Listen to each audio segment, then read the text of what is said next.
Good morning વિદ્યાર્થી મિત્રો. છેલ્લા 3 લેક્ચરથી આપણે ટેક્સ્ટ બુકનો 6થો unit the night train at Deoli એમના વિશે સમજૂતી મેળવી રહ્યા છીએ અને આજે આ યુનિટનો છેલ્લો પાઠ એમના વિશે સમજૂતી મેળવવાના છીએ. તો ચાલો શરૂ કરીએ છીએ. The train was moving out of the station. The train was moving એટલે કે ટ્રેન ગતિ કરી રહી હતી. આઉટ ઓફ ધ સ્ટેશન એટલે સ્ટેશનની બહાર. ટ્રેન છે એ સ્ટેશનની બહાર ગતિ કરી રહી હતી. And I had to run up અને મારે ફરજિયાતપણે દોડવું પડ્યું. ધ પ્લેટફોર્મ એટલે પ્લેટફોર્મ પર. And jump for the door of my compartment અને મારા ડબ્બા પર પહોંચવા માટે કૂદકો માર્યો એટલે ઝડપથી દોડી અને ડબ્બામાં બેસી ગયા. As Deoli platform vanished. Vanish એટલે અદૃશ્ય થવું. અહીંયા એઝનો અર્થ છે જ્યારે. જ્યારે દેઓલીનું પ્લેટફોર્મ અદૃશ્ય થયું. આઈ ડિસાઇડેડ મેં નક્કી કર્યું કે. દેટનો અર્થ છે અહીંયા કે. મેં નક્કી કર્યું કે વન ડે કોઈ એક દિવસ I would have to break journey there કે આઈ વુડ હેવ ટુ કે હું ફરજિયાતપણે બ્રેક જર્ની એટલે મુસાફરીને રોકીશ. ધેર એટલે ત્યાં કે કોઈ એક દિવસ ચોક્કસથી હું ત્યાં રોકાઈશ. I would spend a day in the town. I would spend એટલે કે હું વિતાવીશ. અ ડે એટલે એક દિવસ. ઇન ધ ટાઉન અને હું એ દેઓલી શહેરમાં એક દિવસ વિતાવીશ. Make enquiries. ઇન્ક્વાયરી એટલે પૂછપરછ કરવી અને પૂછપરછ કરીશ. એન્ડ ફાઇન્ડ ધ ગર્લ અને એ છોકરીને શોધી કાઢીશ. હુ હેડ stolen my heart.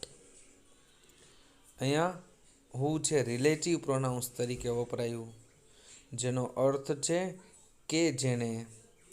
Head stolen સ્ટીલનું ભૂતકુદરતનું રૂપ. સ્ટીલ, સ્ટોલ અને સ્ટોલન. સ્ટીલ એટલે ચોરી કરવી અને હેડ સ્ટોલન એટલે ચોરી લીધેલું હતું. માય હાર્ટ એટલે કે મારું હૃદય.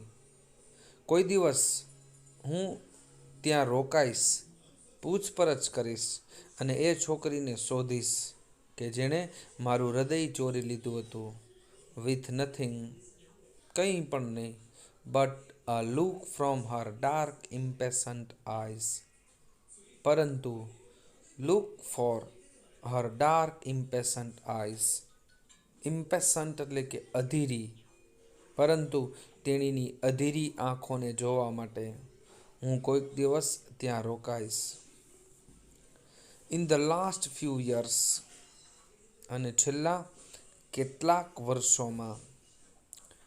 જો આપણે ક્વેશ્ચન્સ વિથ હાઉ શીખતા હતા ત્યારે લિટલ, અ લિટલ અને ફ્યુ અને અ ફ્યુ ગણી શકાય એમના માટે ફ્યુ અને અ ફ્યુ ન ગણી શકાય એમના માટે લિટલ અને અ લિટલ.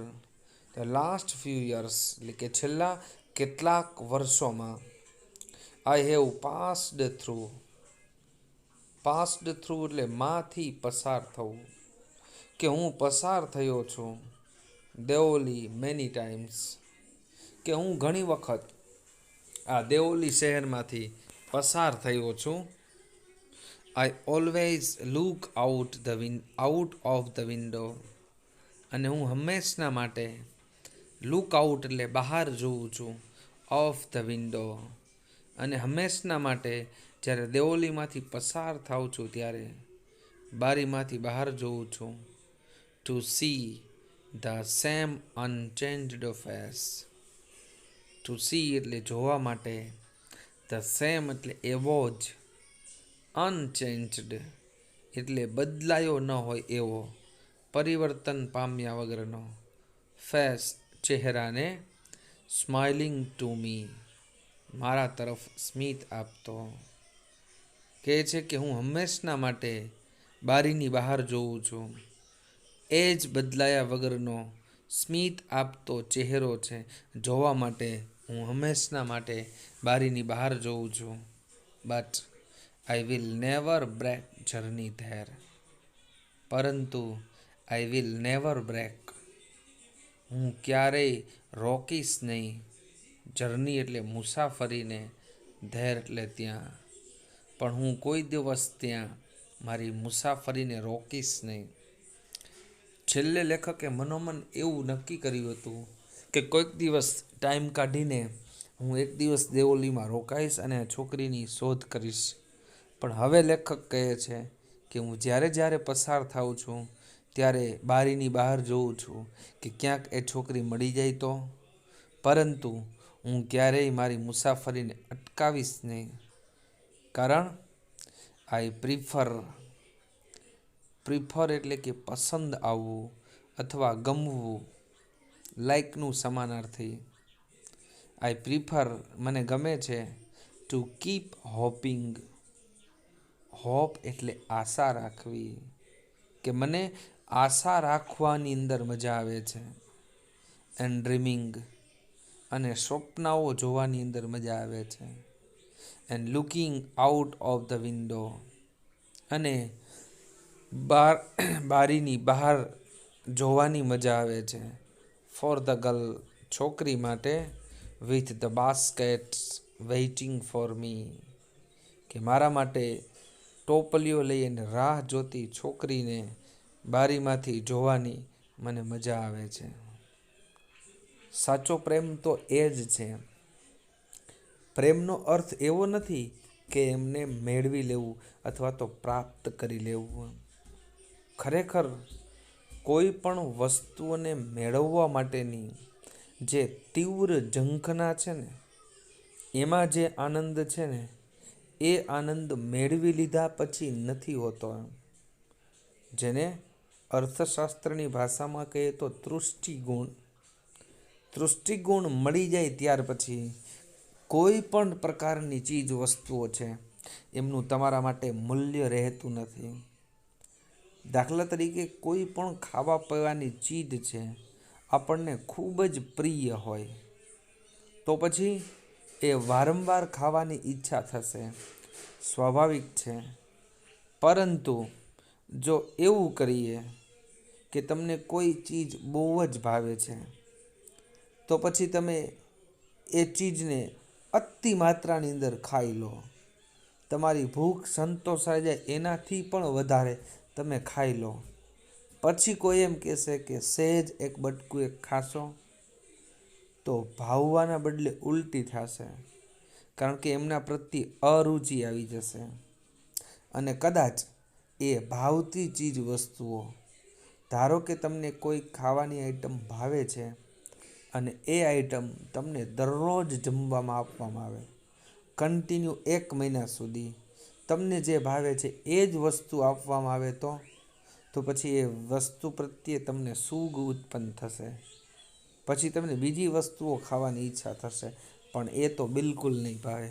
પછી તમે એમ કહેશો કે કદાચ ભૂખ્યું રહેવું પડે તો એ પસંદ છે, પણ એ તો નહીં જ ખાવું. કારણ કે તૃષ્ટિગુણ મળ્યા પછી જે વસ્તુ મેળવવાની ઝંખના હોય ને એ નથી રહેતી. તો પ્રેમની અંદર પણ એવું છે કે કોઈ પણ વ્યક્તિ, વસ્તુ કે કોઈ વ્યક્તિના પ્રેમને પ્રાપ્ત કરવા માટેની જે ઝંખનાની અંદર મજા છે ને, એ મજા મેળવી લીધા પછી નથી હોતી. એટલે લેખક કહે છે કે હું ક્યારેય રોકાઈશ નહીં. કારણ કે જે છોકરીના સપનાઓ જોવા, એમની યાદની અંદર જીવવું અને એ મળશે તો કેટલો આનંદ થશે, એની કલ્પના કરીને જે આનંદ મળે છે ને, એટલો આનંદ કદાચ લેખક એ છોકરીને મેળવી લેશે ને તો નહીં મળે, એ લેખક જાણતા હતા. એટલે લેખક છે માત્ર એ છોકરીના સ્વપ્નાઓ જોવાનું પસંદ કરે છે. I never break my journey at Deoli.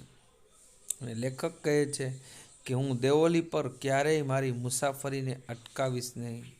But I pass through, પરંતુ હું પાસ થ્રુ એટલે માંથી પસાર થઈશ. As often as I can, positive degree, as often as I can, કે જેટલી વખત હું પસાર થઈ શકીશ એટલી વખત હું આ સ્ટેશનમાંથી પસાર થઈશ, પણ હું ક્યારેય મારી મુસાફરીને અટકાવીશ નહીં. કારણ કે જો મુસાફરીને અટકાવી દેશું તો પછી આપણે જે મેળવવાનું છે એ તો મળી જશે, અને પછી જે આનંદ છે એ તો ખતમ થઈ જશે. એટલે દિલથી એવી ઈચ્છા છે કે જેમ બને એમના બંને વચ્ચેનો આ પ્રેમ છે એ આખી જિંદગી માટે અમર રહે, એવી લેખકની અપેક્ષા છે. એટલે કહે છે કે હું હવે છોકરીને મેળવવા નથી માગતો, પરંતુ એ મળશે એવી આશાની અંદર જીવવા માગું છું. કારણ કે કદાચ એ મળી જશે તો અત્યારે જે લેખકને આનંદ આવશે એ આનંદ લાઈફ ટાઈમ નહીં ટકે એમ. તો ખરેખર સાચો પ્રેમ એ છે કે મેળવવું નહીં, પરંતુ મેળવવાની તીવ્ર ઝંખનાની અંદર જીવવું ને, એ જ સાચા પ્રેમની મજા છે. અહીંયા આપણો આ 6થો યુનિટ છે એ પૂર્ણ થાય છે. હવે આ વિડીયો છે માત્ર 10 જ મિનિટનો થયો છે. તો હવે આ વિડીયોની સાથે સાથે ત્યાર પછી આ યુનિટના આધારે જે એક વાક્યના પ્રશ્નો આપેલા છે એમની પણ સાથે સાથે આપણે સમજૂતી મેળવી લઈએ. બરોબર છે? તો ચાલો હવે શરૂ કરીએ છીએ ક્વેશ્ચન આન્સર. પહેલા પેરેગ્રાફનો પહેલો પ્રશ્ન છે, where did the author spend his summer vacation? અહીંયા સ્પેન્ડ એટલે કે વિતાવવું, કે લેખકે તેનું ઉનાળાનું વેકેશન ક્યાં વિતાવ્યું? જો અહીંયા ડીડ અને ક્રિયાપદનું મૂળ રૂપ આપેલું છે, મતલબ કે આપણે ભૂતકાળમાં પ્રશ્ન પૂછેલો છે. હવે આટલા યુનિટને સમજ્યા પછી આપણને ખ્યાલ છે કે લેખક ઉનાળાનું વેકેશન વિતાવવા માટે ક્યાં ગયા હતા? તેના દાદીના ઘરે. અને કયું શહેર? દેહરા. દેહરામાં તેના દાદીના ઘરે વેકેશન વિતાવ્યું. ગુજરાતીમાં આપને ખબર છે. તો અંગ્રેજીમાં જવાબ આપીએ. તો પ્રશ્ન છે આપણે ભૂતકાળમાં પૂછેલો છે, એટલે જવાબ આપણે ભૂતકાળમાં જ આપીશું. તો સાદા ભૂતકાળની વાક્ય રચનામાં પહેલાં જોશે કર્તા. તો કર્તા કોણ છે? The author. પછી જોઈએ ક્રિયાપદનું ભૂતકાળનું રૂપ. તો પ્રશ્નમાં જો તમને ક્રિયાપદનું મૂળરૂપ આપેલું છે, કારણ કે ડીડ સાથે મૂળરૂપ વપરાય, પરંતુ અહીંયા જવાબ તમે હકાર વાક્યમાં આપો છો એટલે ભૂતકાળનું રૂપ જોશે. તો સ્પેન્ડનું ભૂતકાળનું રૂપ થાય છે સ્પેન્ટ. The author spent. અને પછી કર્મ, હિઝ સમર વેકેશન. લેખકે તેનું ઉનાળાનું વેકેશન વિતાવ્યું. કઈ જગ્યાએ? તો at his grandmother's place. તેના દાદીના ઘરે. ઇન દેહરા. દેહરામાં તેના દાદીના ઘરે લેખકે વેકેશન વિતાવ્યું. ત્યાર પછીનો બીજો પ્રશ્ન, when would the author go to Dehra and return from there? કે લેખક ક્યારે દેહરા જતા અને ક્યારે ત્યાંથી પાછા ફરતા હતા? તો વેકેશન પડે ત્યારે જતા અને વેકેશન પૂર્ણ થતું ત્યારે પાછા આવતા. તો પેરેગ્રાફમાં આપેલું છે કે મે મહિનામાં વેકેશન પડતું એટલે મે મહિનામાં જતા અને જુલાઈ મહિનામાં પાછા આવતા. તો અહીંયા ભૂતકાળની મોડેલ ઓક્ઝિલરીથી પ્રશ્ન પૂછ્યો છે, તો જવાબ આપણે આપવો પડશે મોડેલ ઓક્ઝિલરીથી જ. તો પહેલાં જોશે કર્તા. તો કર્તા છે ધ ઓથર અને મોડેલ ઓક્ઝિલરી છે વુડ. અને મોડેલ ઓક્ઝિલરી સાથે હંમેશા મૂળરૂપ જ વપરાય. તો ક્રિયાપદનું મૂળરૂપ છે go. The author would go એટલે કે લેખક જતા. કઈ જગ્યાએ? ટુ દેહરા. દેહરા. ક્યારે? અર્લી ઇન મે, એટલે કે મે મહિનાની શરૂઆતમાં. And return late in July, અને મોડી જુલાઈ એટલે કે જુલાઈ મહિનાના અંતમાં પાછા ફરતા. The author would go to Dehra early in May and return late in July. લેખક એ મે મહિનાની શરૂઆતમાં દેહરા જતા અને જુલાઈ મહિનાના અંતમાં પાછા આવતા હતા. ત્યાર પછીનો ત્રીજો પ્રશ્ન છે, વેર વોઝ દેવોલી, કે દેવોલી એ ક્યાં હતું, કઈ જગ્યાએ આવેલું હતું? તો દેવોલી છે એ દેહરાથી 50 કિલોમીટર દૂર આવેલું છે. અને એક્ઝેક્ટ લોકેશન કઈ જગ્યાએ? તો કે ભારતીય તેરાઈના જંગલોની સરહદ પર દેહરાથી 50 કિલોમીટર દૂર આવેલું હતું. તો Deoli was about 15 kilometre from Dehra, કે દેવોલી એ દેહરાથી 50 કિલોમીટર દૂર હતું. અને ચોક્કસ જગ્યા કઈ? તો કે ઓન ધ બોર્ડર ઇફ આપેલું છે પણ એ સ્પેલિંગ મિસ્ટેક છે. ઇફની જગ્યાએ હોવું જોઈએ of. On the border of the heavy જંગલ ઓફ ધ ઇન્ડિયન તેરાઈ, કે દેવોલી એ દેહરાથી 50 કિલોમીટર દૂર અને ભારતીય જંગલ એટલે કે તેરાઈના ભારે જંગલોની સરહદ પર આવેલું હતું. બરોબર છે. ત્યાર પછીનો બીજો પેરેગ્રાફ અને એમના પ્રશ્નો વિશે સમજૂતી મેળવી. What did the author see when the train stopped at Deoli? What did the author see એટલે લેખકે શું જોયું? when the train stopped at Deoli, કે જ્યારે ટ્રેન દેવોલી સ્ટેશન પર ઊભી રહી ત્યારે લેખકે શું જોયું? તો લેખકે એક ટોપલીઓ વેચતી છોકરીને પ્લેટફોર્મ પર આવતા જોઈ. તો આપણે ભૂતકાળની અંદર પ્રશ્ન પૂછ્યો છે કે what did the author see when the train stopped at Deoli? તો પ્રશ્નની શરૂઆત કરીશું when the train stopped at Deoli. એટલું તો પ્રશ્નમાં આપેલું જ છે, બેઠે બેઠું લખી નાખવાનું. when the train stopped at Deoli એટલે કે જ્યારે ટ્રેન દેવોલી સ્ટેશન પર ઊભી રહી ત્યારે. What did the author see ભૂતકાળમાં પ્રશ્ન પૂછ્યો છે એટલે સીનું ભૂતકાળનું રૂપ થઈ જશે saw. The author saw a girl, લેખકે એક છોકરીને જોઈ. પણ કેવી છોકરી? એમના વિશે વધારે કહેવા માટે અલ્પવિરામ આપી અને પછી લખ્યું છે કે હુ વોઝ સેલિંગ બાસ્કેટ્સ, કે જે ટોપલીઓ વહેંચી રહી હતી. એટલે કે ટોપલીઓ વહેંચતી છોકરીને જોઈ. પણ કેવી રીતે?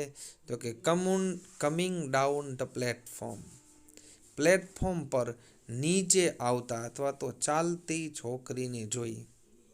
એટલે જ્યારે ટ્રેન દેવોલી પર ઊભી રહી ત્યારે લેખકે ટોપલીઓ વહેંચતી છોકરીને પ્લેટફોર્મ પર આવતા જોઈ. ત્યાર પછીનો પ્રશ્ન,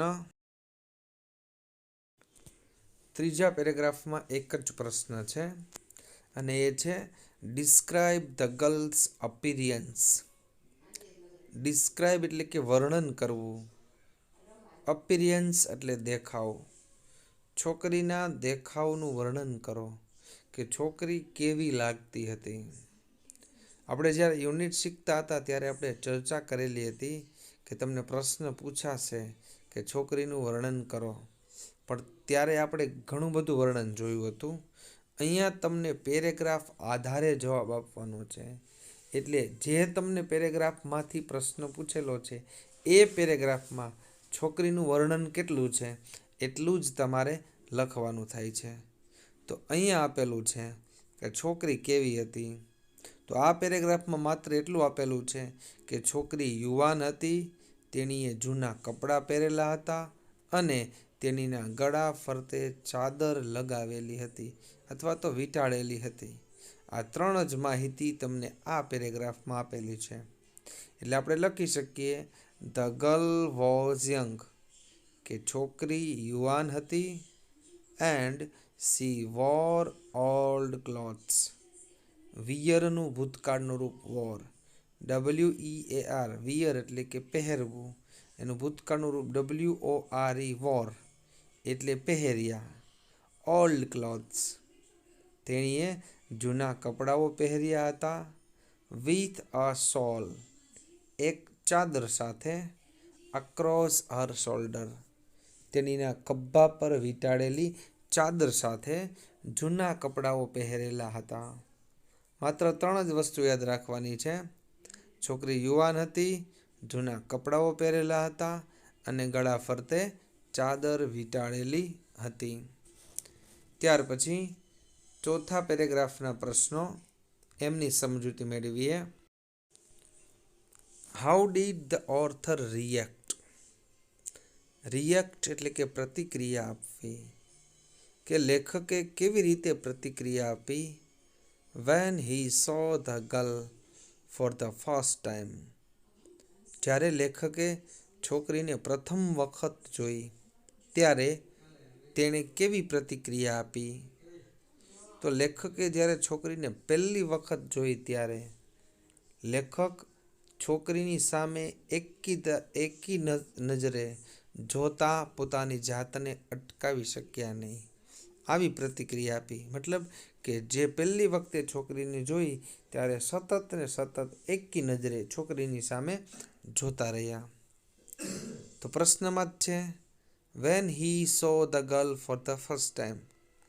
અહીંયા હીની જગ્યાએ આપણે લેવું પડશે ધ ઓથર, કારણ કે સર્વનામ ક્યારે વપરાય છે કે એક વખત જ્યારે નામ વપરાયું હોય એને નામનો ઉલ્લેખ બીજી વખતે થાય ત્યારે સર્વનામ લેવાનું થાય. તો જો પ્રશ્ન પૂછ્યો ત્યારે how did the author react, તો એક વખત ઓથર આવી ગયું છે, પછી એમાં બીજો પ્રશ્ન પૂછ્યો છે એટલે એનું સર્વનામ લીધું. પરંતુ હવે જ્યારે જવાબ આપીએ છીએ ત્યારે પાછળનું વાક્ય છે ને પહેલાં લઈએ છીએ, એટલે પહેલી વખત આપણે હીના બદલે ઓથર વાપરવું પડશે. When the author saw the girl for the first time, એટલું પ્રશ્નમાં જ છે કે જ્યારે લેખકે છોકરીને પ્રથમ વખત જોઈ ત્યારે હી કુડ નોટ સ્ટોપ, તે અટકાવી શક્યા નહીં. સ્ટેરિંગ એટ હર, કે તેણીના સામે જોવાનું, એકી નજરે જોવાનું અટકાવી શક્યા નહીં. આ લેખકની પ્રતિક્રિયા હતી. ત્યાર પછી બીજો પ્રશ્ન છે, એ આના પહેલા પેરેગ્રાફમાં જે હતો એ જ એના જેવો જ છે. ડિસ્ક્રાઇબ ધ યંગ ગર્લ, કે યુવાન છોકરીનું વર્ણન કરો. માં હતો ડિસ્ક્રાઇબ ધ ગર્લ્સ અપિયરન્સ, છોકરીના દેખાવનું વર્ણન કરો. અને અહીંયા છોકરીનું વર્ણન કરવાનું છે. તો પેરેગ્રાફની અંદર છોકરી વિશે કઈ કઈ બાબતો આપેલી છે. તો છોકરીની ચામડી એક ઝાંખી હતી, કાળા ચમકતા વાળ હતા અને કાળી આંખો હતી. આટલું વર્ણન આ પેરેગ્રાફમાં આપેલું છે. તો બાકીનું બીજું નથી લખવાનું કે તેના પગ ઉઘાડા હતા, એ આપણે નથી લખવાનું. તમને આ પેરેગ્રાફમાં છોકરી વિશે કેટલું આપેલું છે, તો માત્ર આટલું જ છે કે એની ચામડી ફિક્કી હતી, કાળા ચમકતા વાળ અને કાળી આંખો હતી. તો ધ ગર્લ હેડ અ પેલ સ્કિન, કે છોકરી પાસે ફિક્કી ચામડી હતી. શાઇની બ્લેક હેર, ચમકતા કાળા વાળ હતા. એન્ડ ડાર્ક આઈસ, અને કાળી આંખો હતી. ત્યાર પછીનો ત્રીજો પ્રશ્ન, what did the girl see, છોકરીએ શું જોયું. અને વોટ ડીડ સી પ્રિટેન્ડ, અને તેણીએ શું ઢોંગ કર્યો. જ્યારે છોકરી છે એ સ્ટેશન પર પહોંચી ત્યારે છોકરીએ શું જોયું. તો છોકરીએ જોયું કે લેખક ઈરાદાપૂર્વક તેણીની સામે જોઈ રહ્યા હતા. અને છોકરીએ શું ઢોંગ કર્યો, કે છોકરીએ એવો ઢોંગ કર્યો કે લેખક તેના સામું જુએ છે એ તેણીને ખબર જ નથી, એવો એને ઢોંગ કર્યો. તો પહેલો પ્રશ્ન છે vote did the girl C, એનો જવાબ આપીએ. તો ધ ગર્લ સો, ભૂતકાળમાં પ્રશ્ન પૂછ્યો છે એટલે સી નું થઈ જશે saw. The girl saw that, છોકરીએ જોયું કે the author was looking at her intently, કે લેખક તેણીની સામે ઈરાદાપૂર્વક જોઈ રહ્યા હતા. છોકરીએ જોયું કે લેખક તેણીની સામે ઈરાદાપૂર્વક જોઈ રહ્યા હતા. અને બીજો પ્રશ્ન વોટ ડીડ સી પ્રિટેન્ડ, તેણીએ શેનો ઢોંગ કર્યો? તો સી પ્રિટેન્ટેડ. અહીંયા ડીડ આવ્યું એટલે ક્રિયાપદનું મૂળ રૂપ, પણ આપણે વિધાન વાક્યમાં જવાબ આપવો છે એટલે પ્રિટેન્ડનું ભૂતકાળ રૂપ થઈ જશે pretended. But she pretended not to notice it, કે તેણીએ તેને જોયું જ નથી એવો ઢોંગ કર્યો. કે લેખક તેના સામે જુએ છે તે તેણીએ જોયું જ ન હતું એવો ઢોંગ કર્યો. તો છોકરીએ શું જોયું? કે લેખક તેણીના સામે ઈરાદાપૂર્વક જોઈ રહ્યા છે, પરંતુ તેણીને તે વાતની ખબર ન હતી એવો ઢોંગ કર્યો. ત્યાર પછી ચોથો પ્રશ્ન what does the author say about the girl's eyes, કે લેખકે છોકરીની આંખ વિશે શું કહે છે? જો એ 10 થી પ્રશ્ન પૂછ્યો એટલે જવાબ શેમાં આપવો પડશે? વર્તમાન કાળમાં. તો એ કરતા છે ધ ઓથર, ત્રીજો પુરુષ એકવચન, એટલે ક્રિયાપદ આવશે એસ કે ઈએસ વાળું, એટલે થયું says. The author says that, લેખક કહે છે કે ગર્લ્સ આઈઝ વેર ડાર્ક, કે છોકરીની આંખો કાળી હતી. સર્ચિંગ, કંઈક શોધતી હોય એવી હતી. એન્ડ લાઇવલી, અને જીવંત હતી. લેખકે છોકરીની આંખ વિશે કહ્યું કે તેની આંખો કાળી હતી, કંઈક શોધતી હતી અને જીવંત હતી. તો ચાલો વિદ્યાર્થી મિત્રો, આજે અહીંયા સુધી રાખીએ છીએ.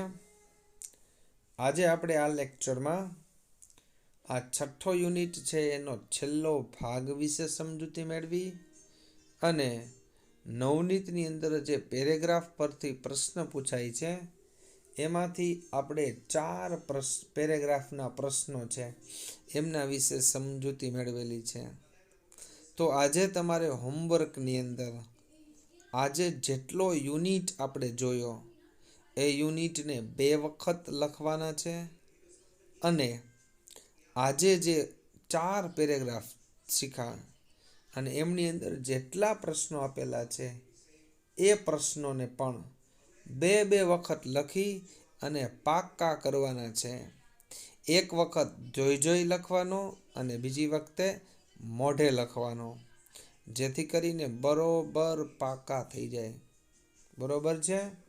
તો આવતીકાલે જ્યારે મળીશું ત્યારે હવે પછીના જે 5મા પેરેગ્રાફથી એક વાક્યના પ્રશ્નો છે એમના વિશે સમજૂતી મેળવીશું. ઓકે, ચલો બાય બાય.